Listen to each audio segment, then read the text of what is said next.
Okay. It's very interesting what you explained. So I wanna, what you said is, I wanna ask to Mari. Mari, you are a professor, right? You are teaching in Oxford, very prestigious university, and usually the academic just see from the pure academic side. But all these stories show us there are things that's not taught in academic, and how this you will approach for the future generation, not only to know the theory, because study or a character of courage is not teach in the university. To stand in your principle is at home, from the parents, from the society, and the very interesting because we see the background of Ole. He came from a family that have a double life, and his father is secret asset of NATO. So from younghood, he already watched, already observed there is something not right. So it is a kind of a scientist way, right, to observe things. So how you are, what lesson you get from this, Mari, instead of you implement or what you teach in the university?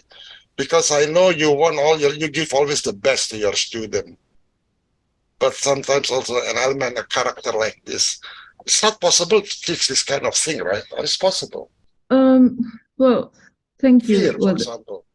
Yes, the short answer is difficult, but well, first of all, after listening to so many interviews that Ole, had, in YouTube, and now listening to Ole directly, I declare also, easily that I am not in the stage where Ole is when it comes to bravery or courage or things like that. I am, I play a very small part to contribute to the world, to humanity. So in a small scale, every classes that I run, doesn't matter whether it's a class on philosophy of science, on government and governance of the environment, on academic and scientific writing, doesn't matter the subject of classes that I lecture,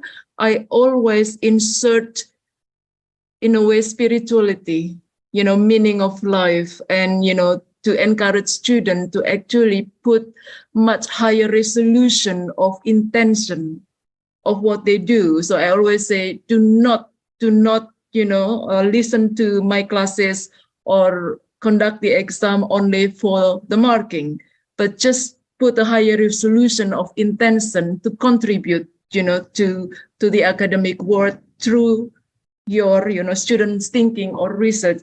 So I actually, and particularly in the class of philosophy of science, it's rather easier because we actually teach the students how to try to see the truth, the real reality, the ontology of the world, of why students need to research subject A but not Z. Do you know what I mean? So that's easier in the way. But my small, my small contribution is really to encourage students to have a greater intention to contribute, and not only to pass exams.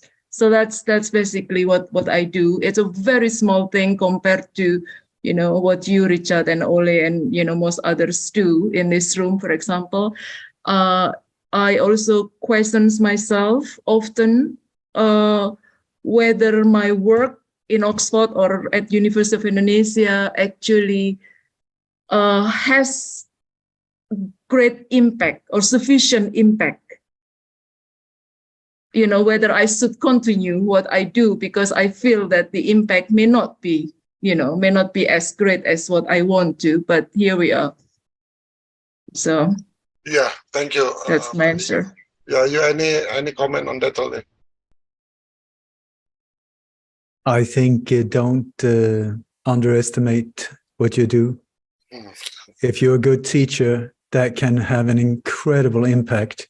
If you are there with your heart, if you really listen to the individuals and you see them, this is one of the things that I really try to do, is see the person in front of me so that they feel seen and they feel valued and respected.